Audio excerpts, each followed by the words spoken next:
Hello, this is Marilena of astrologically. Happy New Year! I hope you are enjoying this new chapter in our lives.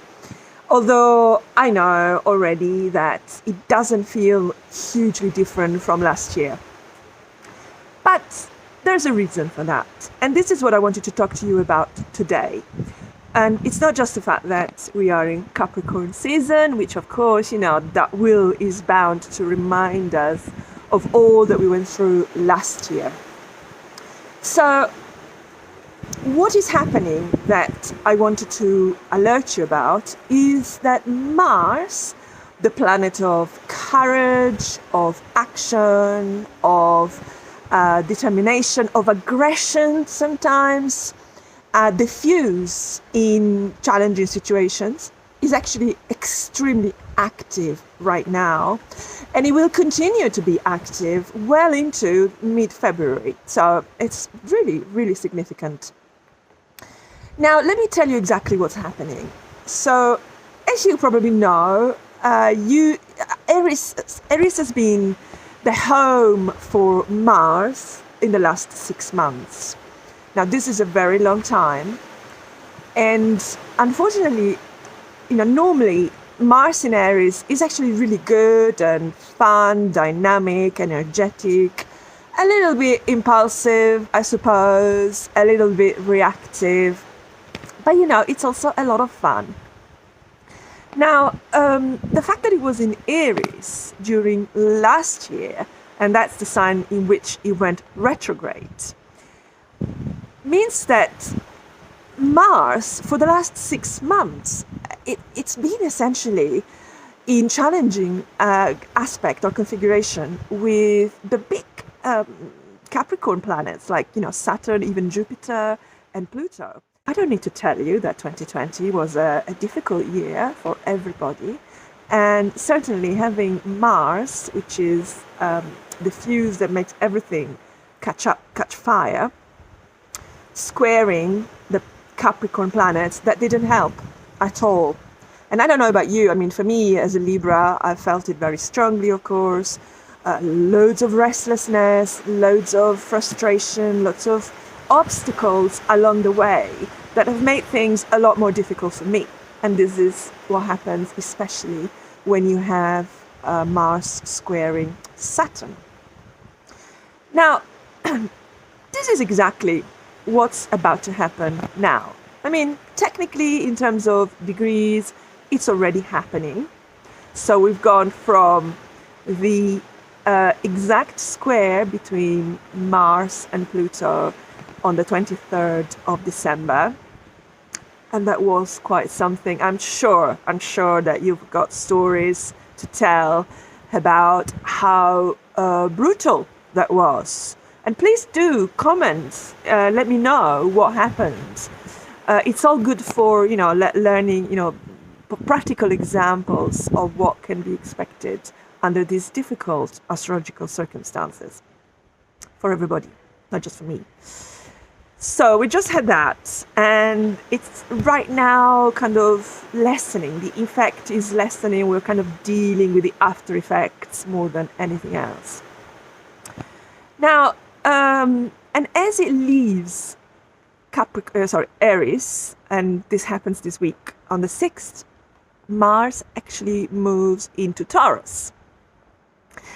And a lot of us with cardinal placements are probably thinking, woohoo! Finally, hopefully, a bit of peace and quiet. That's not gonna happen. Sorry to break the dream, but unfortunately, Mars continues to be in difficult aspects with Saturn specifically, and that continues all the way through to the end of to middle February. But not only that, as soon as it enters Taurus, which happens this week, it starts conjoining Uranus, and now we know that Uranus is not the quietest of planets. So Uranus is associated with, first of all, shocks and surprises, with rebellion, with discontent, with unrest, with unpredictability in general. So we always say, be prepared to be unprepared when it comes to Uranus, because things don't quite go according to your plans when when Uranus is heavily involved. And it will be. It is right now.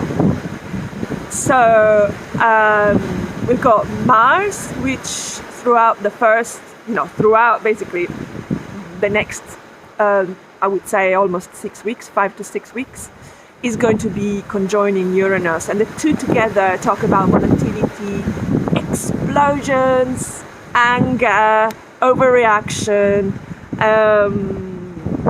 unpredictability, unrest. So loads of social unrest that I imagine will be a reality for us over the next 6 weeks. But not only that, that in itself is quite something astrologically, but Mars and Uranus together, they are actually they will be squaring together Saturn. And again, Saturn is the no energy, right? So what does it mean? It means that on one hand, we have this rebellious, progressive energy that wants to move forward, that wants to change the world, that is fed up with the way things are, and who isn't, to be honest. And then on the other, you've got like Saturn, which says, no way, thou shall not pass, literally. If you are a Lord of the Rings fan, like I am, you know what I'm talking about. So thou shall not pass. This is Saturn. And so the two energies are really at loggerheads, because one wants to move, wants to do, wants to change, wants to shock, and wants to do something radical. And the other one instead wants to maintain the status quo. So not easy, not really easy. And I have to say that usually in astrology, it's the planet that is furthest away from the sun that wins, if you like.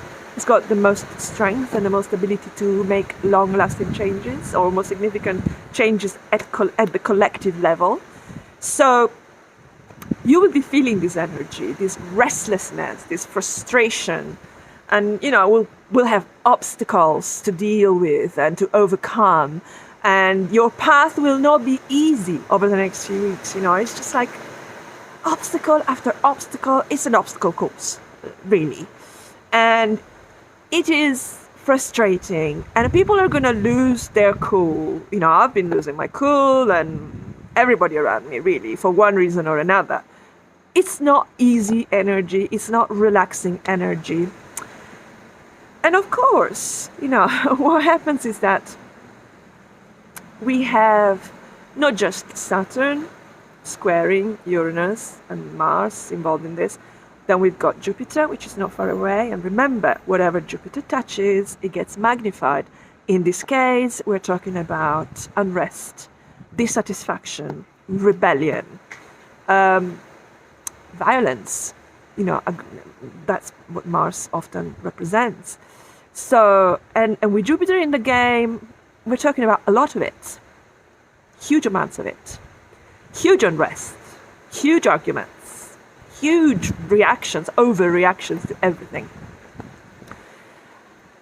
I wish that was all, but unfortunately we've got a series of changes that are happening in the sky. So we've got, on the one hand, Mercury getting involved, so Mercury in Aquarius. And also this gets in the game. Everybody, basically, almost everybody is going to be involved in this challenging configuration. So on one hand, first we've got Mercury, that's exactly, involved in the squares and conjunctions. And that usually says something about, your words, the way you think, the way you write. So be careful, just keep your cool, do whatever you need to do, whether it's walk away, whether it's count to 10, whether it's doing some breathing exercises, whatever you do, just try not to react, because unfortunately with the big planets involved, on one hand you've got Saturn, which says what you're doing now is going to have long-term effects, because lots long-term consequences. That's what Saturn is all about. And on the other, with Uranus involved, it's radical. It's, it's like complete intolerance for the status quo, wanting to break with it completely. So just keep your cool. Try to keep your cool as much as you can. Remember, this too shall pass. It's temporary. You will have to wait until, after basically the end of February to start breathing with, a sigh of relief. Because not only do we have this amazing configuration with, the planets that we talked about, but then in the third week in January, the Sun also enters Aquarius. So it joins Saturn and it joins Jupiter. And when the Sun is involved in a square with Uranus or with a square with Mars, it becomes really personal. It's up close and personal for you. So it's when we get really offended, really fed up, and we really want to, do something about it. This is because the Sun always wants to do the right thing. Always, okay? So whatever you believe the right thing to be, which is Jupiter, Sun, then you're going to fight for it because Mars is challenging you to do that. And so is Uranus, not standing up for any crap. Let's just say that. And so it's going to be very volatile. Be careful. Be really careful. In fact, when you've got Mercury, Mars, Uranus, just be careful when you're driving because it's very possible that there'll be cars coming out from like unsuspected, places, unsuspected corner, roads, turns, and so on. Be careful. There's a lot of that, and then volatility, lots of anger, lots of heated energy. But this is like Mars. But let's not forget, and I'm going to do another video on this topic in particular, that Saturn is actually building up to a square with Uranus. And this is huge. This is the most important aspect of 2021. And it will repeat 3 intervals throughout the year. But when you have the big planets, the outer planets involved, and Saturn, first of all, again, as I said earlier, we're talking about long-term consequences of our actions. But because there's Uranus involved, we're talking about social unrest, real big social unrest. We're also talking about, because like Uranus represents technology and Saturn represents regulation. So we're going to see that all of the kind of steps we're taking already to regulate the big tech companies and what they do with their data, what they do, whether they've got monopolies or not. This is all going to come out in the wash. And I think I mentioned it in other videos, but because we're in a new era, in an air era socially, then this era is about, or air is about decentralization. It's about fragmentation, so devolution. So it's really not unthinkable to expect that these big companies like Google, for example, or Facebook and so on, they're going to be asked to, they're going to have to break up and sell out, and sell some companies to other people. So this is definitely on the cards this year, next year, and for the next 20 years for sure, and beyond, because I've mentioned that this air age is going to stay with us for almost 200 years. So big changes, huge changes. And then I think the economy as well, there's going to be some really bad news, more than we already have, or it's building up, with a peak in February. So watch out. These are not easy times, but I do think that past February, it's going to get easier, it's going to get better. You just have to get through these next few weeks, and they're really going to push your buttons. Try not to, because as I said, the consequences are going to be long term. So think about what you want in the long term. That's much more important than the immediate concerns that maybe in next year or 5 years from now, you will have forgotten already. So just focus on the long term. Okay, hope it helps.